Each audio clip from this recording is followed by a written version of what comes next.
बंगाल में सियासी घमासान जोरों पर है।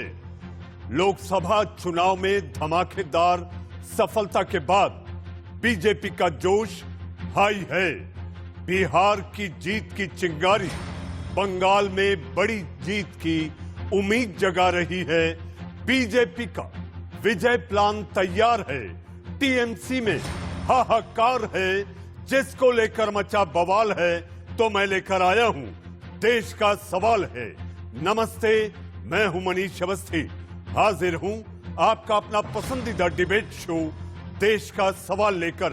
बंगाल में टीएमसी में बगावत दीदी को महंगी पड़ सकती है। ममता के बेहद करीबी माने जाने वाले शुवेंदु अधिकारी ने आज टीएमसी के सभी पदों से इस्तीफा दे दिया है। इसके अलावा दक्षिण बंगाल राज्य परिवहन निगम के अध्यक्ष कर्नल दीप्तांशु चौधरी ने ममता बनर्जी को अपना इस्तीफा सौंप दिया है। लेकिन खबरी है कि शुवेंदु अधिकारी के साथ टीएमसी नेताओं की एक पूरी खेप इसी हफ्ते बीजेपी में शामिल हो सकती है। यह खबर ममता दीदी को बेहद परेशान कर देने वाली है।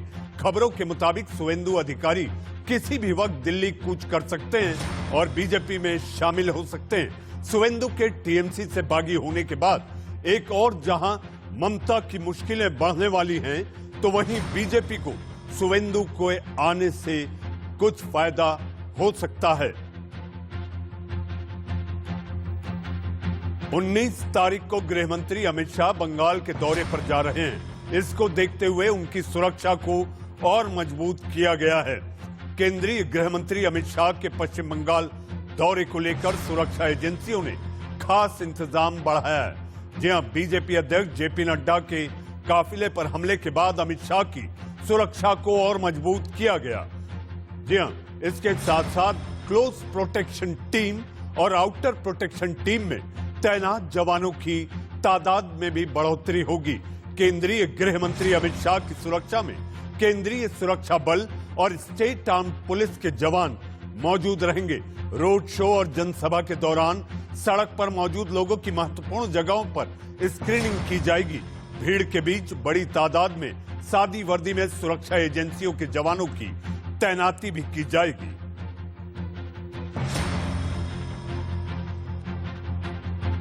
एक तरफ बीजेपी ममता को बंगाल में घेरने के लिए बिसात बिछा रही है, तो दूसरी तरफ ममता बनर्जी अपनी रैलियों में बीजेपी पर हमलावर हैं। अपनी एक रैली में ममता बनर्जी ने बीजेपी के नेताओं की तुलना चंबल के डकैत से कर दी। বহিরাগত সব চম্বলের ডাকাত বাংলায় চলে এসেছে, কিছু চম্বলের ডাকাত আর কিছু বহিরাগত গুন্ডা। वहीं मध्य प्रदेश के गृह मंत्री नरोत्तम मिश्रा का कहना है कि ममता का जहाज डूबना तय है, क्योंकि डूबते जहाज की सवारी कोई नहीं करना चाहता। दूसरी तरफ ओवैसी ने ममता बनर्जी पर हमला बोलते हुए कहा कि पहले ममता बनर्जी अपना घर संभालें।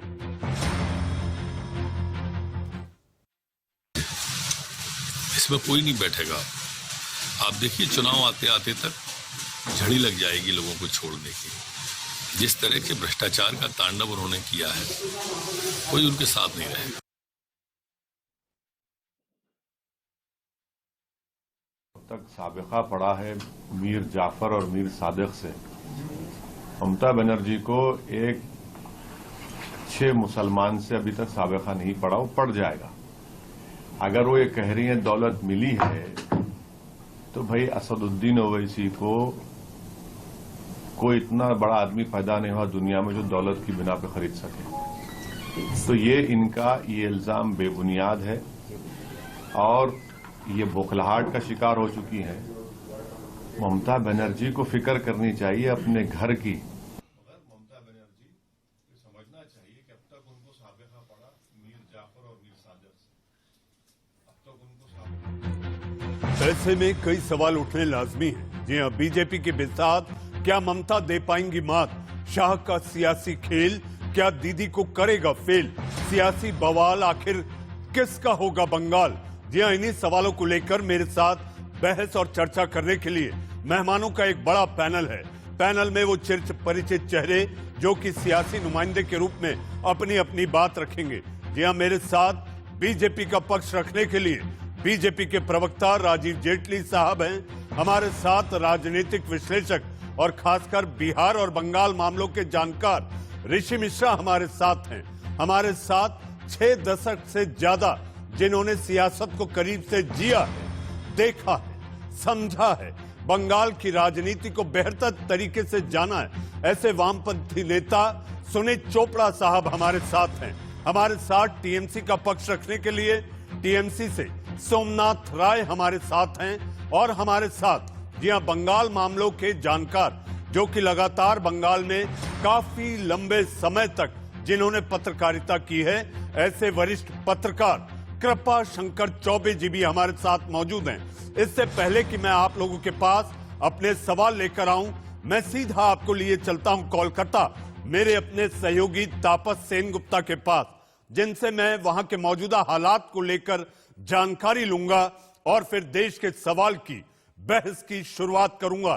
तापस, दिल्ली में बेहद सर्दी है, तापमान रात को 3 से 4 डिग्री तक गिर जाता है। बंगाल में तापमान सियासी गर्मी हाई है। तापस, वहां पर हालात क्या हैं? ममता बनर्जी का दुर्ग एक एक कर खिसकता जा रहा है। ममता बनर्जी के नंबर 2 शुवेंदु अधिकारी कई नेताओं के साथ एक टांग पर तैयार बैठे हैं बीजेपी में शामिल होने के लिए। तापस जी देखिए, अभी जो स्थिति बनी हुई है यहाँ पे तो राजनीतिक जो गर्मी है वो बढ़ती नजर आ रही है। खासकर तृणमूल कांग्रेस का जो स्थिति इस समय बना हुआ है कि वो अपने घर संभालने में व्यस्त है इस समय। बीजेपी तो छोड़ दीजिए, बीजेपी एक ऑर्गेनाइज तरीके से आगे बढ़ रही है, लेकिन तृणमूल कांग्रेस का जो इस समय हाल बन गया, खासकर शुभेंदु अधिकारी, दीप्तांशु चौधरी और जितेंद्र तिवारी को भी एक मास लीडर के तौर पे देखा जाता है, शुभेंदु अधिकारी जैसा, जिनका एक दबदबा है बर्धमान पूर्व और बर्धमान पश्चिम में, और काफी बड़ा एक स्ट्रॉन्ग होल्ड रहा है। आसनसोल, रानीगंज, दुर्गापुर, ये जो एक हिंदी बेल्ट है, वहां जितेंद्र तिवारी का बहुत बड़ा एक वोट बैंक है। और जो अभी तक जो स्पेकुलेशन है, अब मैं किसी से अभी बात कर रहा था कि शुभेंदु अधिकारी इस समय जबकि हम आपसे बात कर रहे हैं वो कहाँ है, उनको अभी ट्रेस नहीं किया जा पा रहा है। ये भी तो अब सुनने में आ रहा है कि वो शायद दिल्ली के लिए कुछ कर चुके हैं, वो शायद दिल्ली पहुंच चुके हैं, कल शायद वो अमित शाह से मिलेंगे, परसों साथ में अमित शाह के वो पश्चिम बंगाल आएंगे। और दूसरी ओर ये भी है कि वो पश्चिम बंगाल के मिदनापुर में जहां अमित शाह आएंगे, वहां भी सीधे तौर पे उनसे जाकर मिले और मंच में दोनों को इकट्ठा खड़े हो हम देख सकते हैं। लेकिन इस समय सबसे बड़ी चिंता जो तृणमूल कांग्रेस के लिए है कि सिर्फ अकेला शुभेंदु अधिकारी नहीं, जितेंद्र तिवारी नहीं, दीप्तांशु चौधरी ही नहीं, बल्कि बहुत सारे ऐसे नेता जो विधायक और कुछ सांसद ऐसे भी है जो काफी खफा है तृणमूल कांग्रेस से बहुत सालों से। और खासकर अभिषेक बनर्जी को जिस तरह एलिवेट किया गया 2-3 सालों में, जिस तरह से प्रशांत किशोर के टीम को, आईपैक को यहाँ पर चुनाव करने के लिए स्ट्रेटेजिस्ट के तौर पे नियोग किया गया था, तो इन चीजों को लेकर काफी खफा है जो ग्राउंड लेवल के जो कार्यकर्ता है तृणमूल कांग्रेस के और लीडर जो है। तो एक के बाद एक, कभी मालदा से खबर आ रही है, कभी कूच बिहार से खबर आ रही है, तो कभी मिदनापुर से खबर आ रही है कि एक के बाद एक ये त्याग पत्र देने का जो सिलसिला है वो बढ़ता जा रहा है। और इस समय ममता बनर्जी पश्चिम बंगाल में 2 दिन से थी नहीं, वो उत्तर बंगाल के दौरे पर थी, वहां से लौटकर एक इमरजेंसी मीटिंग करने की भी बात हो रही है कि वहां पर एक डिसीजन लिया जाएगा कि आगे किस तरह जाना है। लेकिन तृणमूल कांग्रेस का जो स्टैंड है वो बहुत स्पष्ट है, जहां वो उनके तरफ से ये कहा जा रहा है कि जो बगावत को उतरा है उनको भाई हटा दो, लेकिन किसी भी तौर पे कोई भी रिबेलियन या फिर बगावत की कोई जगह तृणमूल कांग्रेस में नहीं है। तो इस जगह खड़े होकर आप ये पूछ सकते हैं कि क्या ममता बनर्जी उस लिहाज से ये संदेश भेजना चाह रही है कि जो पार्टी की तरफ से सिद्धांत लिए गए हैं वो एकदम सटीक है और उनके साथ किसी भी रूप में कोई समझौता नहीं किया जाएगा। लेकिन इस समय अगर अपने पार्टी को बचाना है तो उन्हें कहीं ना कहीं थोड़ा फ्लेक्सिबल होना पड़ेगा, लोगों से बातचीत। तापस, सरकार में है ममता बनर्जी, एक छोटा सवाल और छोटा जवाब, लगातार बगावत होती जा रही है, क्या आपको लगता है टीएमसी में घबराहट है? देखिए, टीएमसी भी तो घबराहट बेशक है, चाहे वो तृणमूल सुप्रीमो हो, क्योंकि उनके बयानों से भी साफ तौर पे लग रहा है कि वो सिर्फ बीजेपी पर ये आरोप लगा रही है कि बीजेपी इस पार्टी को तोड़ने में लगी हुई है। लेकिन जमीनी हकीकत यह है, अभिषेक बनर्जी का ऊपर आना, एलिवेट होना और दूसरी ओर प्रशांत किशोर को इंडक्ट करना, ये जो सालों से जो पुराने लोग हैं तृणमूल के और कुछ नए लोग और जो यंग ब्लड जैसे शुभेंदु अधिकारी और जितेंद्र तिवारी, वो नाखुश है। वो नहीं चाहते कि कोई 20-22 साल का लड़का आईपैक से आया। जी तापस, आपकी इस तमाम जानकारी के लिए आपका बहुत बहुत धन्यवाद। जी हमारे साथ मेहमानों का पैनल है, आइए बढ़ते हैं देश के सवाल की ओर। सबसे पहला सवाल सोमनाथ जी मैं आपसे लेना चाहूंगा। जी हाँ, केमन आछो सोमनाथ जी, बीजेपी की बढ़ती ताकत से ममता परेशान है। ममता क्यों, सब कोई परेशान है। ये कोई तरीका ही नहीं हो रहा है जो तरीका बीजेपी यहाँ पर कर रहा है। देखिए, केरल इलेक्शन देखिए, कर्नाटक इलेक्शन देखिए, मध्य प्रदेश, राजस्थान, जहां पर भी इलेक्शन होते हैं बीजेपी ऐसा ही करती है। लेकिन मैं गर्व फील कर रहा हूँ, मैं ममता बनर्जी को सपोर्ट करता हूँ, इसीलिए मैं गर्व फील करता हूँ। देखिए, सिर्फ एक साइड में भारत का एक स्टेट जहां पर सिंगल लेडी चीफ मिनिस्टर, दूसरा साइड में भारत सरकार का पूरा टीम, दुनिया का सबसे बड़ा पार्टी का सब लीडर, जितना संस्थान है सेंट्रल गवर्नमेंट का सब संस्थान, भारत का साथ पाकिस्तान का युद्ध भी ऐसा नहीं करते हैं भारत सरकार जैसे युद्ध ये लोग घोषित किया था ममता बनर्जी के खिलाफ। किसको नहीं लेकर आया? आज भी देख रहा था 5 और बड़ा सेंट्रल उन लोगों को जो मंत्री वगैरह है वो लोग बंगाल में आ रहे हैं, आने दीजिए, ऐसा बात नहीं है। लेकिन क्यों? मैं तो सिर्फ यही पूछना चाहता हूँ क्यों। और दूसरा बात मैं कहना चाहता हूँ, देखिए जब मुकुल रॉय ने बीजेपी में गया था तब मुकुल रॉय का खिलाफ भी एलिगेशन था, वो सरदा नारदा में है। शोभन चटर्जी मेयर, उसका भी एलिगेशन था। शुभेंदु अधिकारी का अगेंस्ट भी यही बीजेपी वाले ने बोला था और हम लोग भी देखा था टीवी का सामने पैसा ले रहे हैं। जो लोग तृणमूल में रह के सबसे ज्यादा करप्शन का साथ इन्वॉल्व था वो लोग बीजेपी में जा रहा है। और कुछ लोग सोमनाथ जी आपकी पार्टी में रहें तो वो दूध के धुले हैं, बीजेपी में जा रहे हैं तो आपको सारी कमियां, सारी कमजोरियां नजर आ रही हैं। सोमनाथ जी कहना चाहता हूँ, हम लोग एक बार भी नहीं बोला था उस दिन शुभेंदु अधिकारी चोर है, एक बार भी नहीं बोला था मुकुल रॉय चोर है, एक बार भी शोभन चटर्जी चोर है, हम लोग नहीं बोला था, ये बीजेपी वाले ने बोला था। अब ये बीजेपी वाले यहाँ पर स्वीकार कर लेगा जब शुभेंदु अधिकारी सही वो चोर नहीं था, वो पैसा नहीं लिया, मुकुल रॉय पैसा नहीं लिया, शोभन चटर्जी पैसा नहीं लिया, सौगत रॉय पैसा नहीं लिया, तो ठीक है। हम लोग तो एक बार भी नहीं बोला था शुभेंदु अधिकारी चोर है, शुभेंदु अधिकारी नारदा से पैसा लिया है सिर्फ इसीलिए शुभेंदु अधिकारी बीजेपी में जा रहा, हम लोग नहीं बोला था। ये तो एलिगेशन बीजेपी वाले ने लगाया था। दूसरा कौन लोग जा रहा है? 18 सीट मिला था बीजेपी को, ये 18 सीट पे जो विधानसभा में सबसे ज्यादा हारा है, जो विधायक, जो पौरसभा पंचायत में बीजेपी जीता है, वही सब भाग के जा रहा है बीजेपी में। जितेंद्र तिवारी का बात कर रहा था, वो हमारा वहाँ का प्रेसिडेंट है, सोमनाथ जी, नहीं वहाँ का चेयरमैन है। मैं बता रहा हूँ, बीजेपी ने जो 18 सीटें जीती हैं, बीजेपी ने जो 18 सीटें जीती हैं, वही आपके लिए चिंता की वजह हो गई है कि कहीं आपका किला ध्वस्त ना हो जाए। सोमनाथ जी आता हूं, मेरे साथ बीजेपी के प्रवक्ता राजीव जेटली इंतजार कर रहे हैं आपके तमाम सवालों का जवाब देने के लिए। राजीव जी, सोमनाथ जी की बात को अगर समझें तो आपके पास चेहरे नहीं है, वो सारे कथित तौर पर, ये मैं नहीं कह रहा, सोमनाथ रॉय और टीएमसी नेताओं की बात को माने तो सारे कुख्यातों को आप जमा कर रहे हैं, आपकी पार्टी में आ रहे हैं, तो वो ये समझिए गंगा में डुबकी लगाकर बिल्कुल पवित्र हो जा रहे हैं। राजीव जी देखिए अवस्थी जी, पहले तो मुझे सोमनाथ जी की बिल्कुल भी आवाज नहीं आई टेक्निकल वजहों से। आपसे जो बात प्रश्न आपने उठाए हैं उनके माध्यम से मैं समझ पा रहा हूं कि उन्होंने क्या बोला हो। कुख्यात, दीदी से कुख्यात तो कोई हो ही नहीं सकता, मारते भी हैं और आहा भी नहीं निकलने देना चाहती। क्या हालात बना दिए आपने बंगाल के, कैसे कोई भी नेता आपके साथ रहेगा। जनता त्रस्त हो चुकी है बुरी तरह से, डर के और खौफ के माहौल में जीती कोई राजनीतिक पार्टी का कार्यकर्ता वहां पर झंडा नहीं उठा सकता। आप कब आपके कार्यकर्ता, आपके गुंडे आए और उनका कत्ल कर दें, ऐसा माहौल बंगाल के अंदर। अधिकारियों को हिदायत दी जाती है कि जो हत्यारे हैं उनका बचाव आपने करना है किसी भी तरीके से। कानून भी मेरा, पुलिस भी मेरी, अधिकारी भी मेरे, न्याय भी मैं ही करूंगी। इससे बड़ा कुख्यात कोई हो सकता है क्या? हमारे देश के राष्ट्रीय नेता अगर बंगाल में जाते हैं तो उनके ऊपर भी आप अटैक कर देते हैं। हमारे राष्ट्रीय अध्यक्ष, हमारे राष्ट्रीय महामंत्री तक को नहीं आपने छोड़ा। बताइए कैसा कैसा माहौल बना दिया आपने। कई बार ऐसा महसूस होता है, जो लोग बंगाल में नहीं बैठे हैं, वेस्ट बंगाल में नहीं बैठे, उन्हें ऐसा लगता है जैसे हम किसी दूसरे देश में जा रहे हैं। वेस्ट बंगाल में ना जा रहे हो, किसी दूसरे देश में जाकर हमें बचाव करने के लिए अपनी एजेंसियां साथ लेके जानी पड़ेंगी। और हमारी एजेंसी सोचिए, हमारी बीएसएफ, हमारी सीआरपीएफ, हमारे कस्टम के अधिकारी, इस देश के कस्टम के अधिकारी, अगर वो टीएमसी के ऊपर उंगली उठाते हैं तो उनको अरेस्ट कर लिया जाता है। सीबीआई जाती है तो उन्हें अरेस्ट कर लिया जाता है।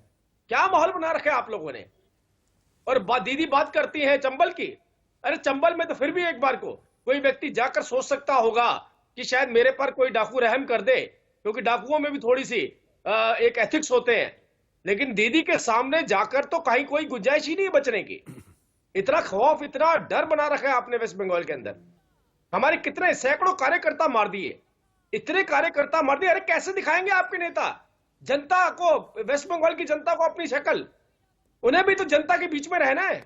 केवल दीदी की हिदायत पे, दीदी के इशारों पे अगर काम करेंगे तो क्या अपने ही बंगालियों को मारेंगे आप लोग। राजीव जी, मैं सोमनाथ राय जी से सवाल ले लेता हूं, फिर सुनील चोपड़ा साहब, ऋषि मिश्रा और कृपा शंकर जी के पास मुझे जाना है। बीजेपी तुम्हारे दुविधा दे दादा, सोमनाथ दादा, बीजेपी तुम्हारे दुविधा दे यंग प्रवक्ता, लेकिन मेरा सबसे प्रॉब्लम लगता है बीजेपी प्रवक्ता जब जो भी चैनल में देखिए वो आरएसएस और बीजेपी पार्टी ऑफिस से जो सोच के आता है, जो लिख के देते हैं वही बोलते हैं। क्यों? ये 2011 से पहले एक भी बीजेपी पार्टी सीपीएम का अगेंस्ट एक भी आंदोलन किया था? नहीं किया था। उस टाइम ये सब नहीं था। 50,000 से ज्यादा वर्कर कांग्रेस और तृणमूल का डेथ हुआ था।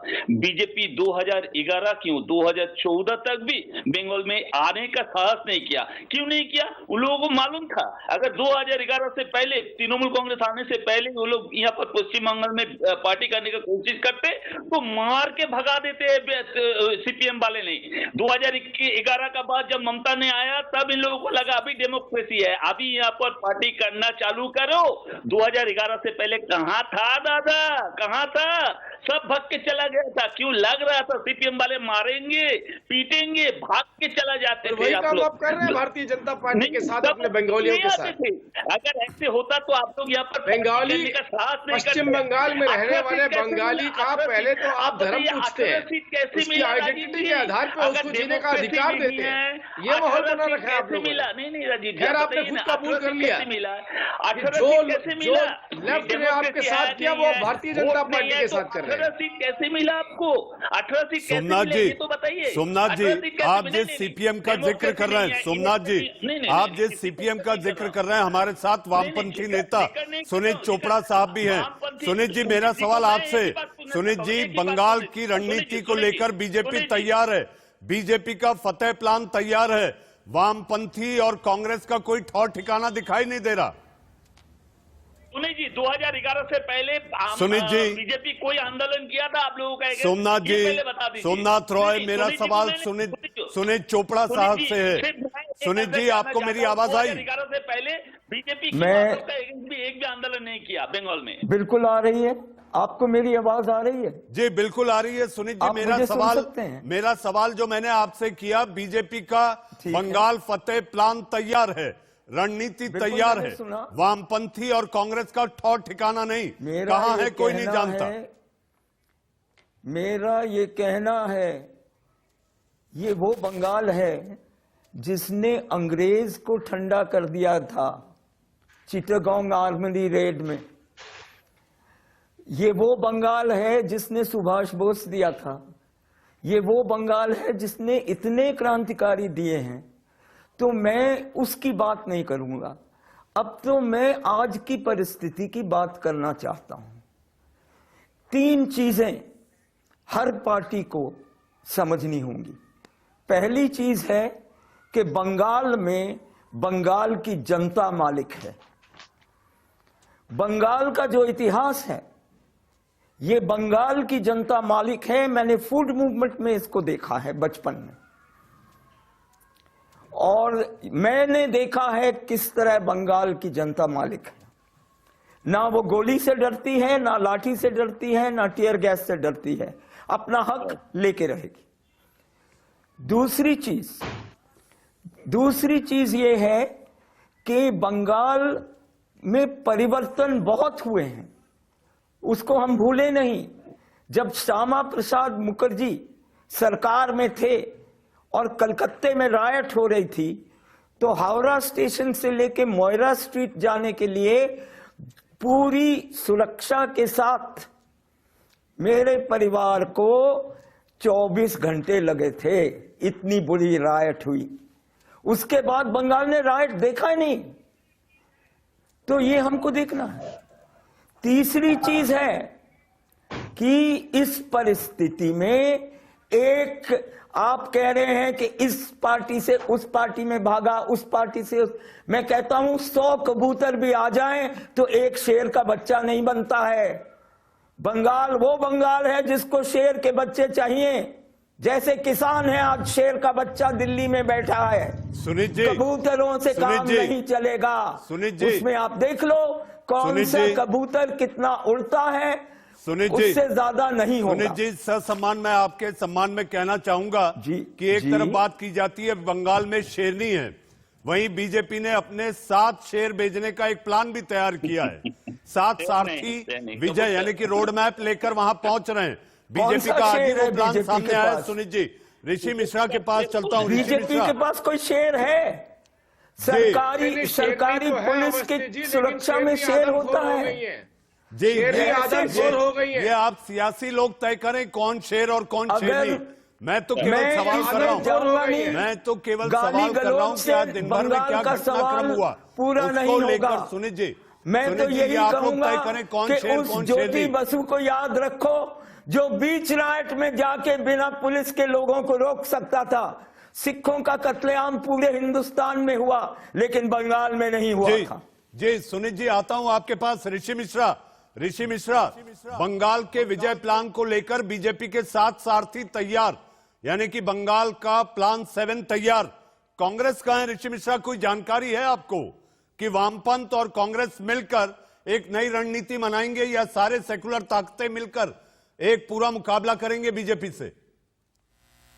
देखिए मनीष जी, हम आपसे रिक्वेस्ट करेंगे, हमें 2 मिनट दिया जाए, मैं आपको हर पहलुओं पे प्रकाश डालने का प्रयास करूंगा। जी हाँ, 22 हो रहा है, आप 24 तक एक तरफा कह सकते हैं, समय आपको दिया जी। शुभेंदु अधिकारी को लेके जो नेशनल मीडिया में एक हवा बनाई जा रही है, उसका मैं आपको तथ्य बताता हूँ। शुभेंदु अधिकारी साउथ वेस्ट बंगाल से बिलोंग करते हैं, मिदनापुर जिला से बिलोंग करते हैं। और एक बात बिल्कुल सही है कि साउथ वेस्ट में टीएमसी को पैर जमाने में चाहे वो 2011 का चुनाव हो, 2016 का चुनाव हो या 2019 का चुनाव हो, तीनों चुनाव को यदि विश्लेषण करेंगे तो कहीं न कहीं शुभेंदु अधिकारी का रोल रहा है।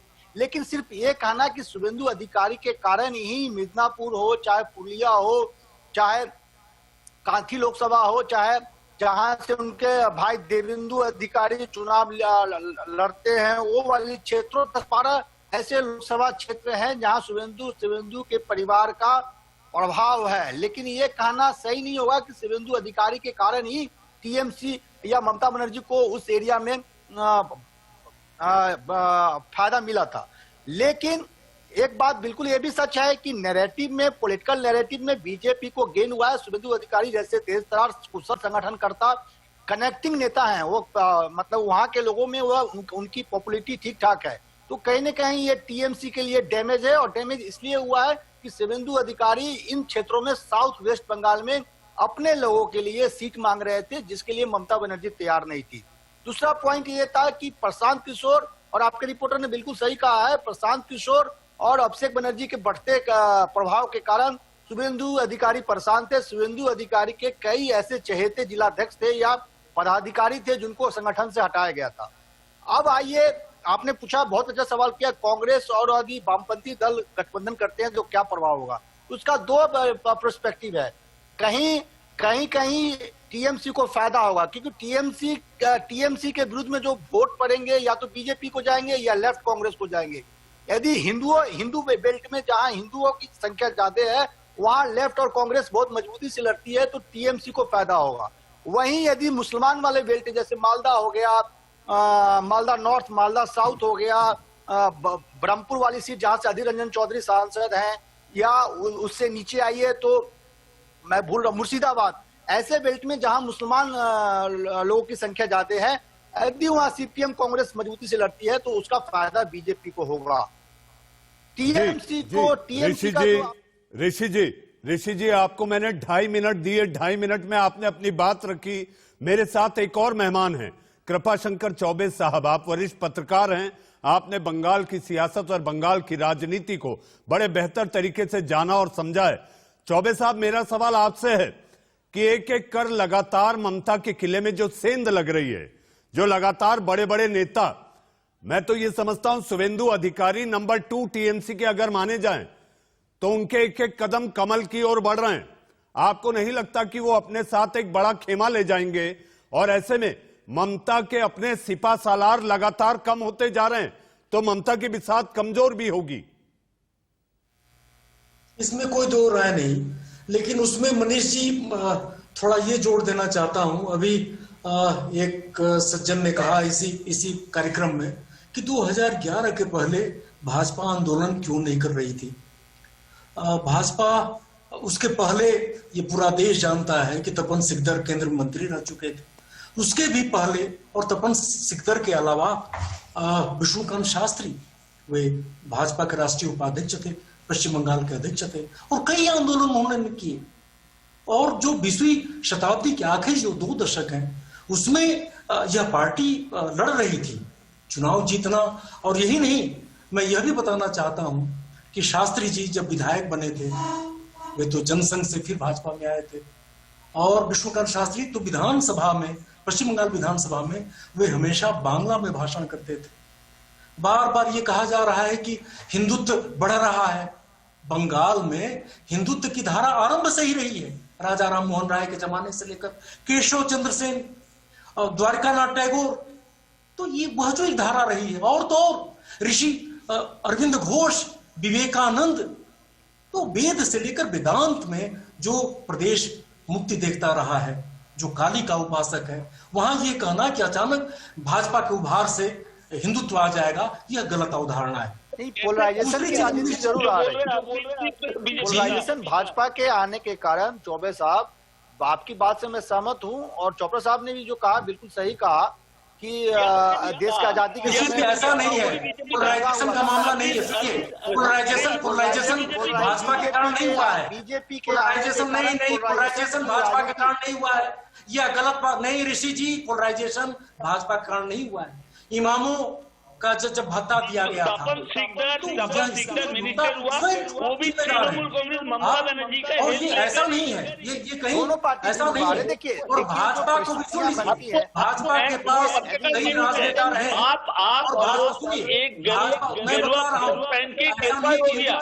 हिंदुत्व का उभार भाजपा के कारण नहीं हो रहा है।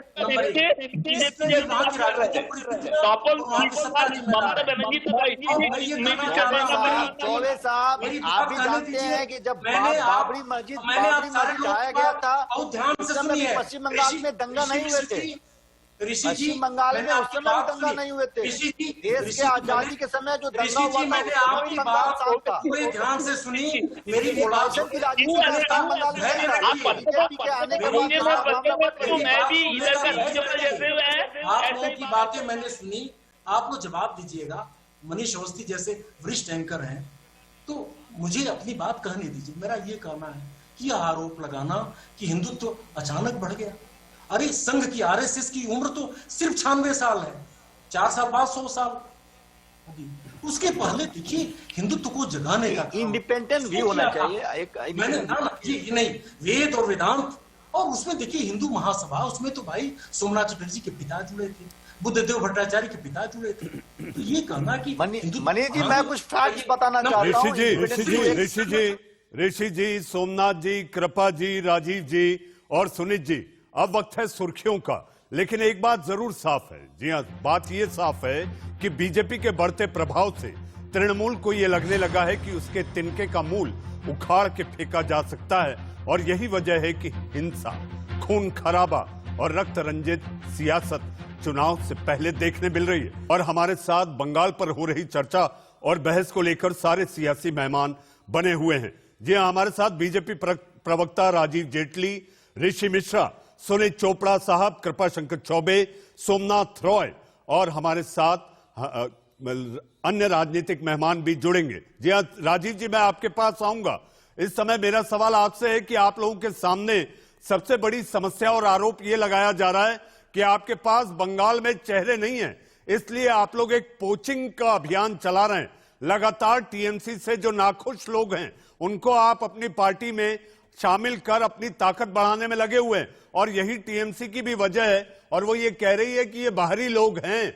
जी हाँ, हिंदी पट्टी की पार्टी है, बाहर से बीजेपी नेता आ जाते हैं जो कि हिंदी पट्टी राज्यों से हैं, बाहरी हिंदी पट्टी राज्य के नेता को प्रभारी बनाया। ये सारे आरोप आप पे लगातार लग रहे हैं। आपके पास सीएम का कोई चेहरा नहीं है। जब आप डिबेट कर रहे हैं, साथ साथ में हम इतिहास को दोहरा रहे थे, शायद मुझे लगता है सभी पैनलिस्ट को, प्रवक्ताओं को आपके दिखाए हुए पैकेज को भी देखना चाहिए। वो गाड़ियां दिखाई जा रही हैं आपकी पैकेज के अंदर, जिसके अंदर खून से लथपथ हमारे कार्यकर्ता हैं, उसके ऊपर लिखा हुआ शव वाहन, मतलब वो डेड बॉडी लेके जाने वाली गाड़ी है। वो पैकेज में दिखाया जा रहा है कैसे पत्थर मारे जा रहे हैं हमारे कार्यकर्ताओं के ऊपर। अभी मात्र 2-3 घंटे पहले मिदनापुर के अंदर हमारे कार्यकर्ता के घर पे बम फेंका गया, केवल इस बात के लिए क्योंकि वो अमित शाह जी की रैली की तैयारी कर रहा था। अरे चेहरे की बात करते हैं, इतना डर, इतना खौफ। आप कहते हैं कि हम बंगाल में नहीं आने देंगे, बंगाली को बंगाल में नहीं आने देंगे। आप बंगाल के अंदर अगर बंगाली को आज रहना है तो दीदी की जय जयकार करनी पड़ती है। किसी कार्यकर्ता को झंडा उठाने का अधिकार नहीं। क्या लोकतंत्र की हत्या ये दिख नहीं रही किसी भी राजनीतिक पार्टी को कि इतने बुरे हालात कर दिए आपने वहां पर? किसी अधिकारी का मतलब अकाउंटेबल टू द सीएम, अधिकारी का मतलब अब कानून व्यवस्था नहीं देखेगा, वो उनके कार्यकर्ताओं की सुरक्षा करेगा, इनके कार्यकर्ताओं की रक्षा करेगा। अरे भाई चेहरे तो बिहार बंगाली का होगा। बंगाल की जितनी जनता है वो अपने आप में एक चेहरा जो अब दीदी को जवाब देना चाहती है। दीदी आपने थोड़ी देर पहले बोला था शेरनी, अरे दीदी आदमखोर हो चुकी हैं, आपको समझ आना चाहिए। उनको खून लग गया मुंह पर, वो किसी को छोड़ना नहीं चाहती, वो किसी भी हद तक गिरना चाहती है। आज देखिए अभी तो इतनी भी थोड़ा से इनके अंदर शर्म होनी चाहिए थी कि इनके ही नेता अभी थोड़ी देर पहले अगर इनकी पार्टी में थे तब तक वो ठीक थे, अब वो कुख्यात हो गए। अरे भाई कुख्यात इसलिए हो गए, नहीं बोला हम लोगों ने। अभी अवस्थी जी मेरे पास तो इनकी आवाज आई नहीं थी, आप ही ने इस बात को कोट किया कि उन्होंने कहा कुख्यात हो गए। एक बार दीदी बोला मैंने इससे यही बोला था जी, आप लोग बोल रहा था जी शुभेंदु अधिकारी नारदा और सरदा में और रोज वैली में इन्वॉल्व है। आप लोग ही बोल रहा था मुकुल रॉय चोर है, आप लोग ही बोल रहा था शोभन चैटर्जी नारदा में पैसा लिया। हम लोग ने नहीं बोला था, लेकिन आप जब आपका पार्टी में चल रहा है तब आप लोग बोल रहे हैं नहीं ऐसा नहीं हुआ, तो आप फिर बोलिए जी वो सब झूठ बोला था, मैं यही बोला था। इसका जवाब दीजिए ना, दीदी आदमखोर हो गई है, इसका जवाब दीजिए ना। हमारे कार्यकर्ताओं की हत्या तो है, जो लोग यहाँ बंगाल में जो लोग दंगा लगाने का कोशिश करेंगे दीदी उसको खा लेंगे। जो लोग यहाँ पर गरीबों को पकड़ के अदानी और अंबानी का गोडाउन में घुसाने की कोशिश करेंगे दीदियों को खा लेंगे। दीदी ऐसे श्रेणी है, यहाँ पर हिंदू मुस्लिम करेंगे तो दीदी खा लेंगे, यहाँ पर अदानी और अंबानी को प्रॉफिट देखेंगे तो खा लेंगे, यहाँ पर किसान को गला पकड़ के आप लोग गोडाउन में भरने का कोशिश करेंगे तो दीदी खा लेंगे। बोलिए दीदी का राज है, वहां पे रिपोर्ट नहीं देनी है, जो लोग देश कर दीजिए। आपके चीफ सेक्रेटरी क्या बात रख रहे हैं बताइए? ज्यादा बोलने से आपके चीफ सेक्रेटरी क्या बात रखे हैं? आपके चीफ सेक्रेटरी कह रहे हैं मैं आग लगने दीजिए, बंगाल में आग लगने दीजिए, खून से लथपथ होने दीजिए, लेकिन हम अपनी रिपोर्ट दिल्ली नहीं भेजेंगे, हम केंद्रीय गृह मंत्री को रिपोर्ट नहीं भेजेंगे। गुजरात में 2002 में मैं बंगाल चला हुआ बंगाल दिखा रहा हूँ आपको, खून से लथपथ बंगाल दिखा रहे हैं, और मैं नहीं दिखा रहा हूँ। आपके पैकेज देखिए बीच में टीवी के, टीवी का पैकेज देखिए क्या दिखाया जा रहा है। बीजेपी क्यों होता है? सोमनाथ जी, लोकतंत्र में सबसे पहले सबको अधिकार है, सारे सियासी दलों को अधिकार है और दुनिया की नंबर 1 पार्टी है, ऐसे में उनको अधिकार है आकर वो अपना प्रचार प्रसार करें। उससे आप लोग बौखलाए हुए हैं। एक तरफ जहां आप बौखलाए हैं कि 21 में बंगाल शायद आपसे खिसक सकता है, इसको लेकर बदलाव भी होबो और परिवर्तन भी होबे, ये आपको डर सता रहा है। 2016 में ऐसे डिबेट होता था, सीपीएम और कांग्रेस एक होकर दीदी को हरा देंगे, ऐसे आप लोग बोला था। आप लोग बिहार इलेक्शन में भी ये आप लोग ड्यूटी लिया था, नेशनल चैनल वाले ने, जो 188 सीट मिला था, अभी 200 सीट मिलेंगे। आप लोग बोला था हरियाणा में 70 सीट मिलेंगे, आप लोग बोला था दिल्ली में आप तो लोग जवाब दे दीजिए। अगर आप इतने सुरक्षित हैं, इतने सुरक्षित हैं, तो एक कार्यकर्ता जो तैयारी करता है वो भी रैली की, उसके घर में बम क्यों फेंक करके आ जाते हैं? अगर इतने सुरक्षित है राजनीतिक तौर पे। सोमनाथ जी, सोमनाथ जी, सोमनाथ जी, सोमनाथ जी, सोमनाथ जी, सोमनाथ जी, सोमनाथ जी, मैं चलता हूं, मेरे और भी मेहमान हैं, क्योंकि बहस का ये अंतिम पड़ाव है। ऐसे में सुनील चोपड़ा साहब, जिस तरह से हिंसा चरम पर है, जी हाँ, रक्त चरित्र इतिहास रहा है, अतीत में भी ये सारी बातें रही हैं, लेकिन सीधा आरोप टीएमसी पर यह लगता है सुनील साहब कि ये सीपीएम से इनहेरिट कर कर पार्टी आई है, इसलिए हिंसा जारी है। ऐसे में बदला भी लिया जाएगा और परिवर्तन होने से रोकने की कोशिश भी की जाएगी, लेकिन जनता जनार्दन जानती है, जैसा आपने कहा, अगर बदलाव होना है तो परिवर्तन भी होबे और बदलो भी होबे।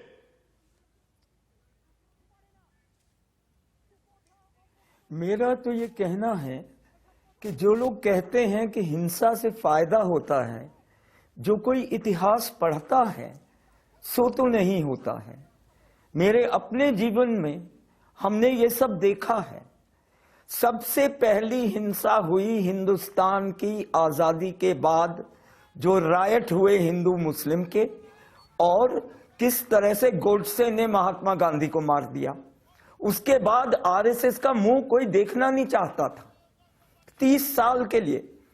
इसी तरह से जो भी कोई हिंसा करेगा, चारू मजुमदार के समय वो कहते रहे व्यक्तिगत हत्या करके क्रांति होगी, लेकिन क्या हुआ? नक्सलाइट वाइप आउट हो गया। उसी तरह से जो भी कोई ज्यादा जरूरत से ज्यादा हिंसा करेगा, एक ही तरह की हिंसा बच सकती है जब आप अपनी जान बचाने के लिए हिंसा करेंगे। नहीं तो बीजेपी जो 21 किसान का अभी खून करके आएगी वापस बंगाल में, वो 21 किसान ने कितना बीजेपी का प्रिंसिपल्ड अप्रोच डाउन कर दिया है पूरे उत्तरी भारत में, उसको देखिए। मेरे को तो एक ही खुशी होती है, हिंसा का फायदा किसी को नहीं हुआ कभी भी इतिहास में। और आज मैं उम्मीद करता हूं किसी को नहीं हुआ, और इससे सियासी दलों को बचना भी चाहिए। कोई सियासी दलों को इससे बचना चाहिए। ऋषि मिश्रा, मेरा सवाल आपसे, बीजेपी ने प्लान 7 तैयार कर दिया है, उनके अलग अलग राज्यों के बड़े बड़े नेता और मंत्री मैदान में, और मुझे याद है देश के सवाल की बहस में ऋषि मिश्रा, पिछली बार जब हम चर्चा कर रहे थे कि अलग अलग प्रभारी जो कि संघ से भी हैं, जैसा कि सुनील देवधर, और उसमें आपने एक करेक्शन किया था, एक और नाम आपने जोड़ा था, आपको याद होगा। तो बीजेपी पूरी ताकत से उतर रही है ममता दीदी के लिए। रात की नींदें, चैन, बेचैन, बेबसी, लाचारी और लगातार जो बगावत हो रही है, वो उनके लिए परेशानी की बड़ी बिसात बनकर सामने आएगी।